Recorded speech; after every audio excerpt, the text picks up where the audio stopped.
So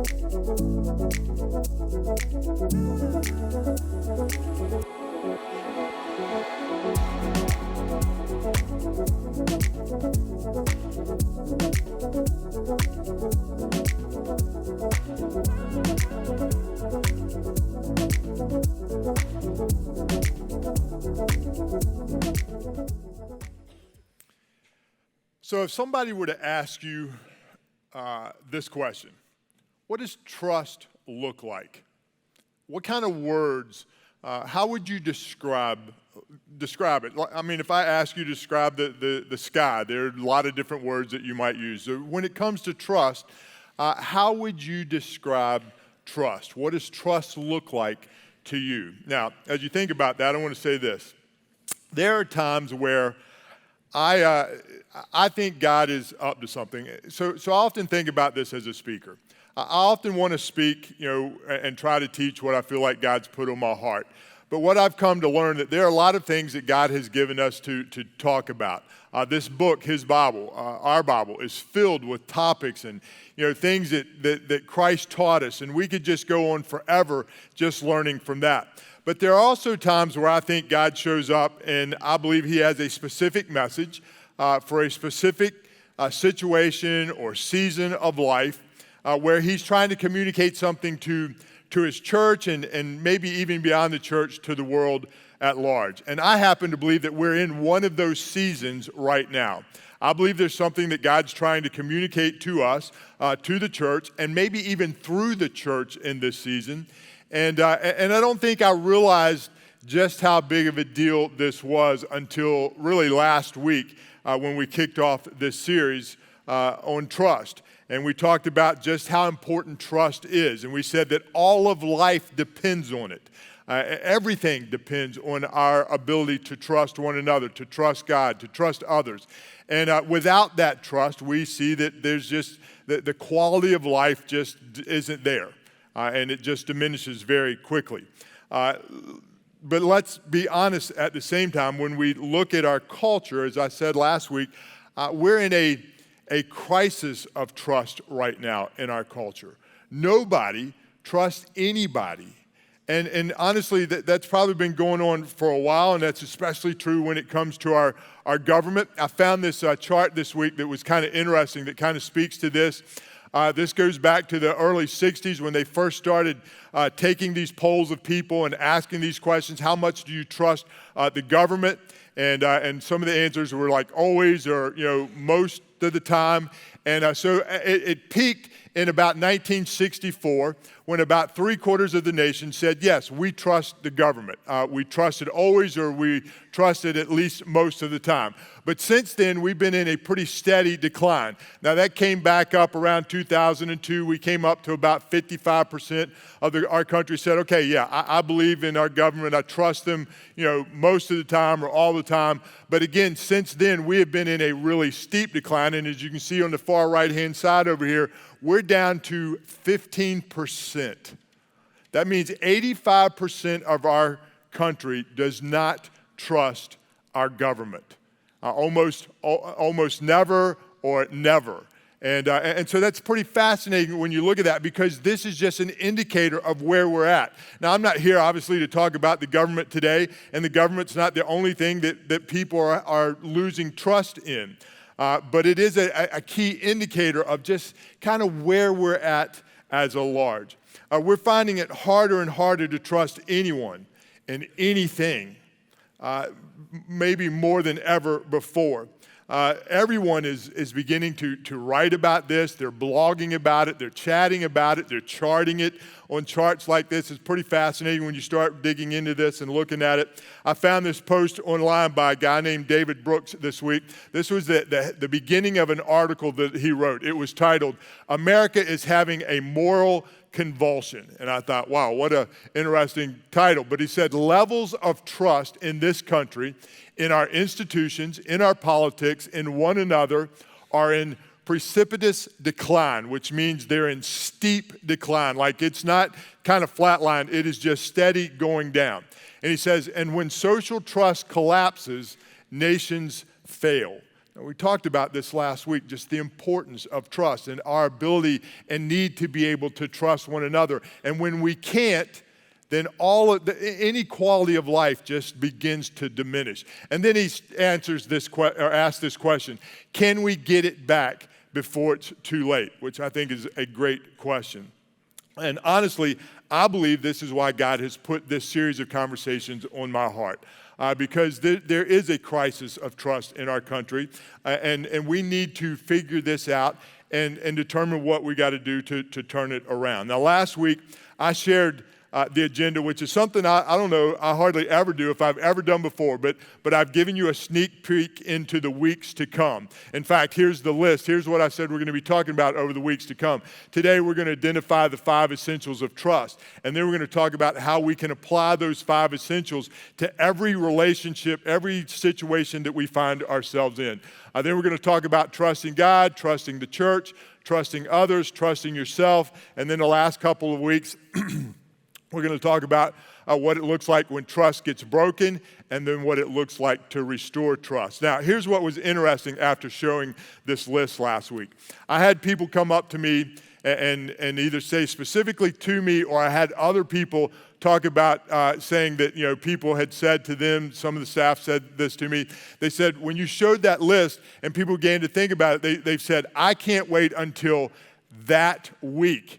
And because one of these weeks just seems to really hit home with people. So when you look at this list, what area or maybe person or what are you having the hardest time trusting?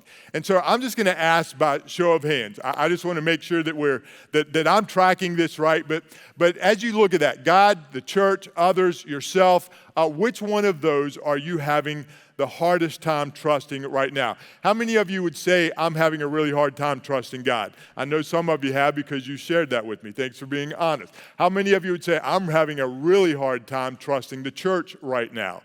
Yeah, many people, same thing. How about trusting others? Yeah, look around the room. Wow, that's a big one. How about trusting yourself? Anybody having a hard time trusting themselves?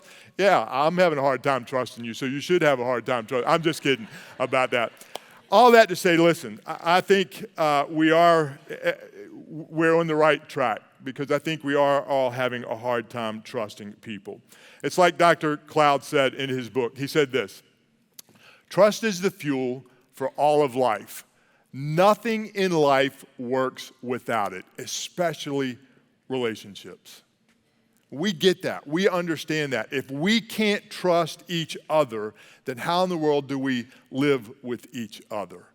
He even goes on and he says that trust is the currency that drives everything. And I think it's true. And if you were here last week, we talked about this. The Bible even teaches us that God wired you and me to trust. It's a part of our DNA. It's a part of how we were created. We were created to trust God, to trust each other. But the question is, kind of like David Brooks asked, he says, can we turn this around? If we're in this state of such decline when it comes to trusting each other, can we turn it around? And I would tell you this, history tells us that we can. History tells us that we can. Every time trust plummets, something or someone comes along and does something to restore that trust. It's fascinating to look back over history and watch these trends of how our trust was high, it would dip, then something would happen to bring it back up, then we would lose trust again, and then it would come back up and then fall again. But history shows us that we can turn this around. And I believe that the thing that's going to turn this around, this go around, that's going to restore trust, is going to be followers of Jesus Christ. I really believe the church is going to be the one who's going to speak into our culture, who's going to show up and teach others and show others what it looks like to not only be trustworthy, but how to in turn trust others. Already I see small pockets of revival happening where God seems to already be moving and at work. This year we've seen in our colleges, Asbury College, if you remember this early back in March, I think it was, for several days there was this revival that went on among some of our college students. Just a couple of weeks ago, I read where Auburn University, there was a night they had a worship event. And at the end of the worship event, God was just moving in their presence, and over 200 students gathered at a local pond there and got baptized that night. And so we just see these things where people are searching for God. They're searching for truth. They're searching for answers to the things that exist in our culture. Now, I want to say this. While I say it can be turned around, I'm going to say I don't think it's going to be easy. Most things aren't that when it comes to this. And I'm going to say this, I don't think it's going to happen as fast as we want it to. Now, I do believe that we're in a sharp decline. I don't believe we're at the bottom yet. I think we're close. But as any addict would tell you, it's only when a person hits rock bottom do we really begin to look for true answers. Otherwise, we just keep trying to fix it ourselves. And I think that's kind of where we're at in our culture. I don't think we've hit rock bottom yet. We're still looking at all the wrong things to restore trust within our country. And there's only one thing that can do that, and that's God. And once we get to that bottom and we begin to look up, then we can begin to climb out of this despair that we're in. But for that to happen, I think there's some things that you and I need to understand when it comes to trust. And so today, what I would like to do, and I kind of started this last week, I want to further lay the foundation for these conversations that we're about to have, because again, I think there's some things about trust that we need to understand before we can begin to build on that. And I want to say this, there's always going to be people who are untrustworthy. All right, we're never going to reach a place where we can trust everybody. But just because not everybody is trustworthy doesn't mean that some people aren't trustworthy. There are people who are. And so how do we find the difference? How do we determine who is trustworthy and who isn't? How do we determine if we can really trust this person or not? And so Proverbs 22:3 says this. It says, a prudent person foresees danger and takes precaution. So in other words, a prudent person, a smart person, a wise person says, okay, there's a problem. And they take action for that. But then he says this, the simpleton, which I love that word, the simpleton goes blindly on and suffers the consequences. And so when it comes to this crisis of trust that we have, we can either be that first part of that, we can go, okay, this problem exists, so let's work on it. Or we can say, you know what, there's nothing I can do about it, and just blindly continue on and continue to suffer the consequences that go along with that. There are people that we put our trust in that we shouldn't, and there are people that we shouldn't put our trust in that we do. And so we need to learn the difference and why we should trust some and why we shouldn't trust others. And so today, I want to look at something that Dr. Cloud lays out in this book. We've highly recommended it. I'm using it kind of as a backdrop for a part of this conversations that we're going to have. But there are 5 essentials of trust that he identifies. And when I read through these, and the more I read through them and work on them, it's just a duh thing. It's like, okay, this makes all the sense in the world. And so today, I just kind of want to lay that foundation and talk about these 5 essentials of trust. These 5 essentials can lead you to trust the right people and or lead you from trusting the wrong person. Now, if you're like me, there have been times where you've placed your trust in the wrong person and paid the consequences for that. And as I work through this, and you got to understand the way my brain works. I always look for, I'm the negative guy. It's like, okay, this can't be that simple. This doesn't work in every situation. And so far, I'm like, okay, this just makes sense. And in every way that I've tried to apply this, it works. And so I want to identify those. So here's the first one. The first one is this: understanding. Everybody say understanding. So here's the questions that kind of go along with this. How well do you think that you can trust someone who doesn't understand you? How well can you trust someone who doesn't understand your needs, who doesn't understand your wants, who doesn't understand where you're coming from? How well do you think you can really trust someone like that? Years ago, I decided that at the encouragement of some others, I needed to go see a counselor, just wrestling with some things. And so I finally agreed to do this, honestly, a little reluctantly. But I went to see this counselor. I walked into his office. He eventually took me back to the room and sat me on the couch. And he said, okay, tell me what's going on. And so for the next, I don't know how long it was, I just kind of unpacked what I was feeling, what I was thinking, what I was struggling with. And that when I got done, he said, well, great conversation. I'll look forward to catching up with you next week. Just paid the lady on the way out. $139 later. I remember walking out going, I want my money back, because that was a waste of time. I could talk to anybody about this. And the really bad part about it, I'd seen this on TV, and I thought this is the way it worked. I thought they laid you down on the couch when they talked to you. He didn't even ask me to lay down. All I got to do was sit there.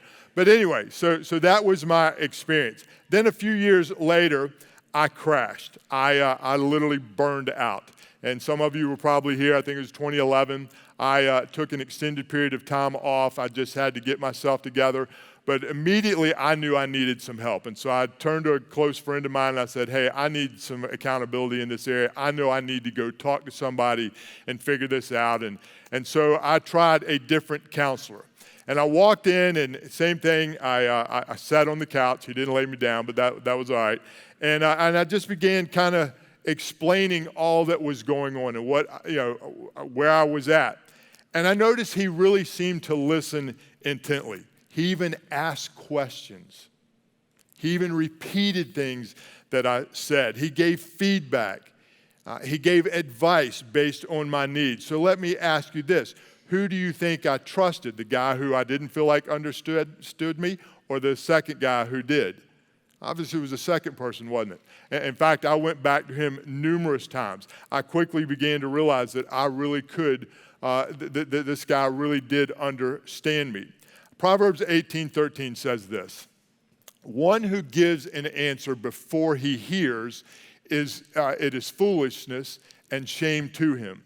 Now, this word hears is an interesting deal because in the original language, it can be translated into English several different ways. But one of the top ways is hear, and the second word that often very high up on the list is the word understand. So one who gives an answer before he understands, it is foolishness and shame to him. And I thought, okay, how many times do we do this? And I want to say this. This list that we're talking about goes both ways. This is what we need from other people, but this is also what other people need from us. So just this first one. People need to know that we understand them. I didn't say that we are in complete agreement with them, because that's almost never going to happen. But we can learn to listen to understand where that person is at and build some trust when it comes to that. Now, again, so just remember that this needs to go both ways.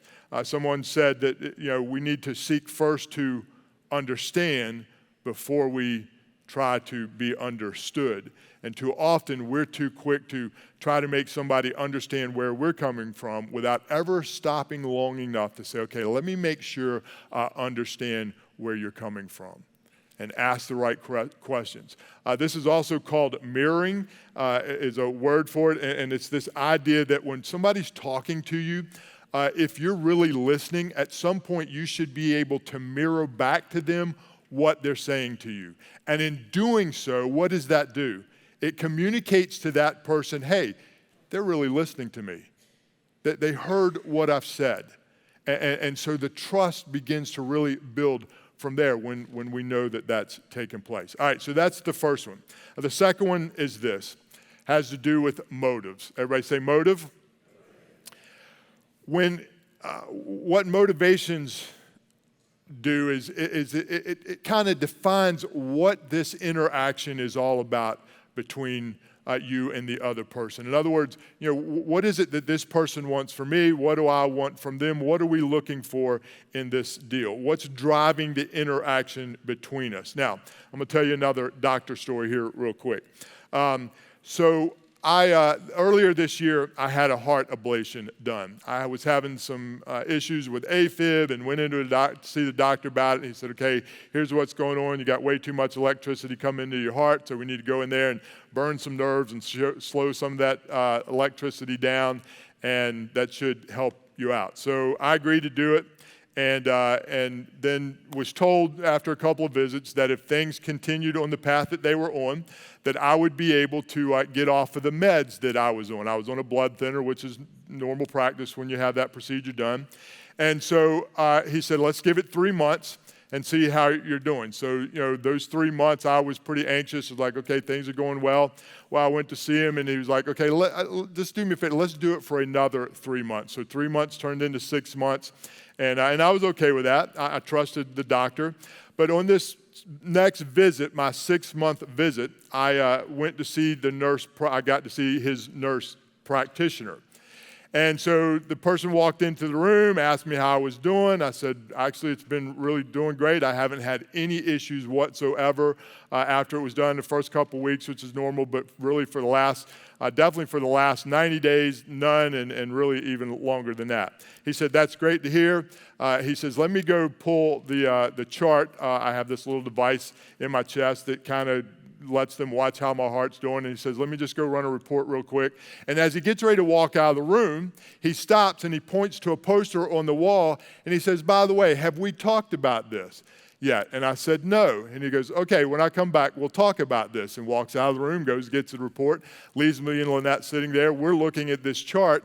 And I'm pretty sure you could have picked both of our jaws up off the floor, because I'm like, well, that's not what I came in here expecting to hear. So long story short, he came back in the room and he said, okay, your report looks really, really good. Let's talk about this a second.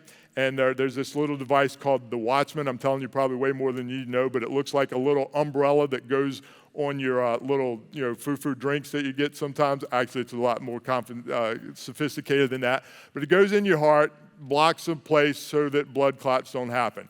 And I'm sitting here listening to him, and finally I'm like, hold on a second. What I was told was if I didn't have any issues for at least 3 months, and now it's been 6 months, that I'd be able to come off of the meds and everything, should be normal unless something else happens. And he says, kind of looks at me, and I could tell he was a little irritated, and he finished his spiel, and we were like, okay, we'll talk about this. But we left there going, I'm not so sure that him and I are on the same page. Honestly, Lynette and I both, we said, I'm not sure I trust his motives. It felt more like a sales pitch at that moment, like this is just the standard operating procedure without ever really understanding where I was. Now, long story short, to cut that off, is we got it all worked out. I do not have an umbrella in my heart right now, which I'm thankful for. But here's the point that I want to make. Motives matter. And his motives were not the same as my motives that day. Listen, a person may even understand what you need, but their motives may not be the purest. And so we need to think about when we're in conversations, when you're about to trust somebody to do something for you, you need to make sure that their motives really line up with your motives, or that their motives are on the same page, or the purest, however you want to look at that. Now, over the next couple of weeks, we're going to get more into the specifics of how each of these work. So let me just go ahead and talk about the third one for a second. The third one is this: abilities. Everybody say ability? So the third one is ability. And the question you're asking and trying to answer is, can they deliver? Is this person or this organization in question truly able to provide what you need? Can they be trusted in the specific ways that you need them to, in the situation or the circumstances that have brought you together in this moment? When I had my ablation done, you better believe that when the doctor first started talking to me about it, that I left his office and began doing some research. One, I wanted to make sure that what he was telling me was congruent with all the information that's out there. And then I want to know, okay, how many times has he done this? You know, is this his first time, his 100th time? Those things were important to me, and I quickly determined that this guy was more than able to do what I was entrusting him to do at that point. When you hire somebody, you do your homework, at least you should. You don't just take it at face value, but you say, great, and maybe they've got references. You call their references. You look at their work history. What have they done in the past that shows that they can do that now? Here's one of the things I'm always amazed at, and so take this for a piece of advice. I'm always amazed that when people leave here, and especially those who leave here that are on staff under maybe not the most favorable of circumstances, and go apply for a job somewhere else, nobody ever calls to us as a reference for that person. Now, all the good ones do, which is kind of interesting, so there's something going on there. But here's what I laugh because I go, if you had just made a phone call, we could have saved you from some of the problems you're about to experience. And without fail, I've watched people leave here, go somewhere else and go to work, and it doesn't last very long, and they're looking for another job again. Why is that? Because if we just do the homework, does this person have the ability to do what I'm hiring them to do? And so if you're looking to hire people, I just want to encourage you to do that. Make sure that the person has the abilities to do what you're asking them to do.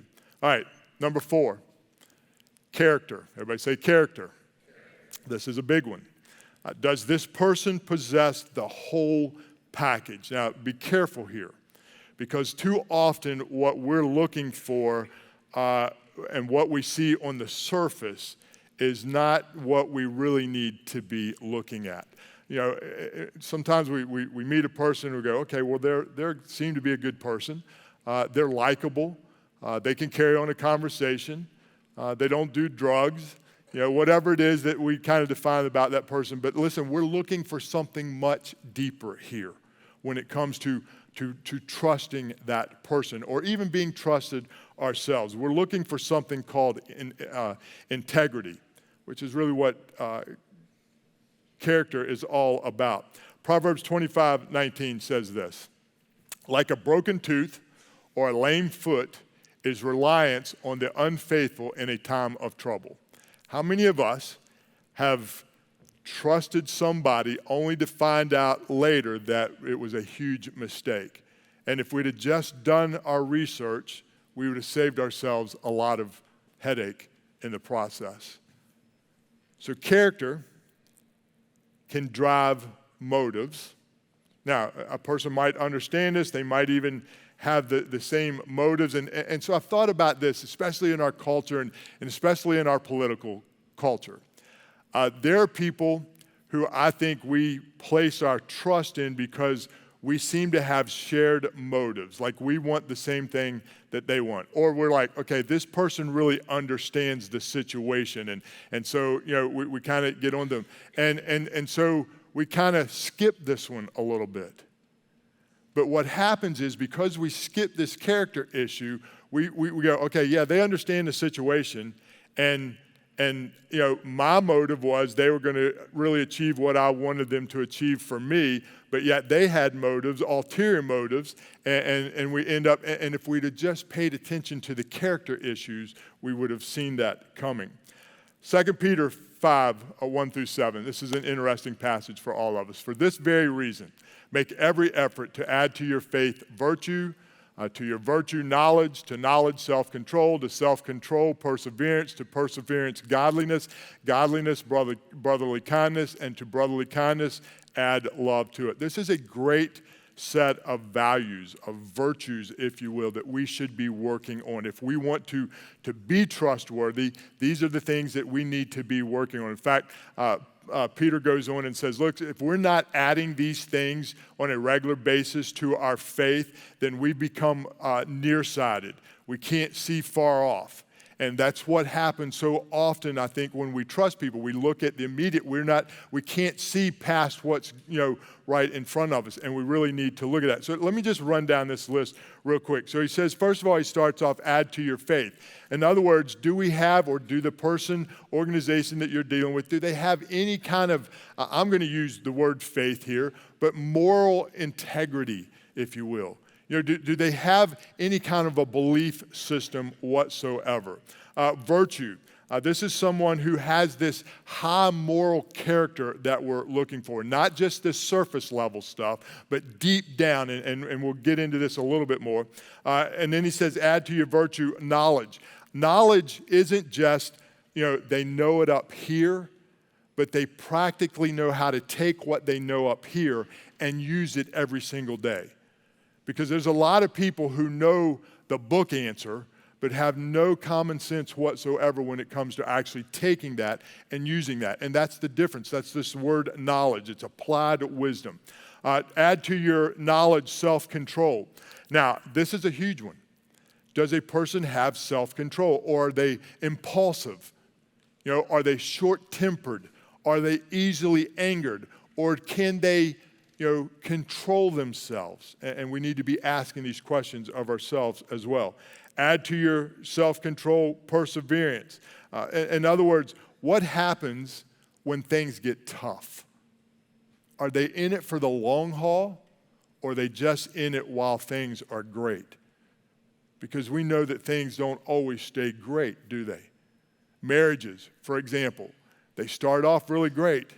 But a couple years into it, you find out, man, there's a lot to work on here in this relationship. So am I in it for the long haul to work through it or not? How about perseverance? Add to your perseverance godliness. God-likeness is the way I want you to think about that. Does this person possess the kind of qualities that match who God is, who I would want them to be? Now, that's a high order. I get that. Add to your godliness, brotherly kindness. In other words, are they really friendly, or is it just a surface level relationship? And then add to brotherly kindness love. Now, we spent all summer long talking about love. And so if you want to add to this list, then just go read 1 Corinthians chapter 13, or go back and re-listen to the messages that we did over the summer. You just take that list and apply that to the question of character. Does this person look like this list? Do I look like this list? Because if you do, then it's going to be easier to trust you. If they do, it's going to be easier to trust them. All right, one last one. This one is called track record. Everybody say track record? This is exactly what it is, what it looks like. The best predictor of the future is the past. What does their track record from the past say about their present trustworthiness? What someone has done before is usually the best indicator of what's going to happen next. Now, I want to say this. All of us make mistakes. None of us are perfect, all right? But when you look back over a person's track record, more than likely there's going to be some bumps in the road, all right? And we got to expect that. But those bumps in the road should not be what has made this worn out path in their past. Does that make sense? All right, so there's a big difference. So really what you're looking for is a pattern. All right, yeah, they messed up here. They made some mistakes. Okay, I can live with that. They grew from that. But there's this track record that they have that you really need to pay attention to. Now, it could be a great track record, and if it is, then great. Then you know that there's somebody that you can trust. Now, I was thinking about this as far as track record. So Lynette and I, we met in March, and by the end of April, I was ready to get married, and I knew she was the one that I wanted, and so. And she agreed. She was there as well. And so we went to our pastor, and we said, hey, we've fallen in love with each other, and we would love for you to be the one who performs our wedding. To which he said, you know what? I think that is awesome. I would love to do it, but the only prerequisite I have is that you have to date for at least a year. And I thought, okay, a year. I can wait that long. And so as a pastor now and working with couples, I really began to understand and appreciate what he was driving at. He was trying to create a track record for us, something that we could look like, 4 seasons of life. We get that. There are 4 seasons every year, and we all respond differently in those different seasons of life and when different circumstances. And so he was trying to help us, let's establish a track record here. Now, so that was in April. We had planned to get married the following April. Well, we only made it through 3 seasons. And I wish I had have waited and held out for that because I would have learned a lot and maybe not got, no, I'm just kidding.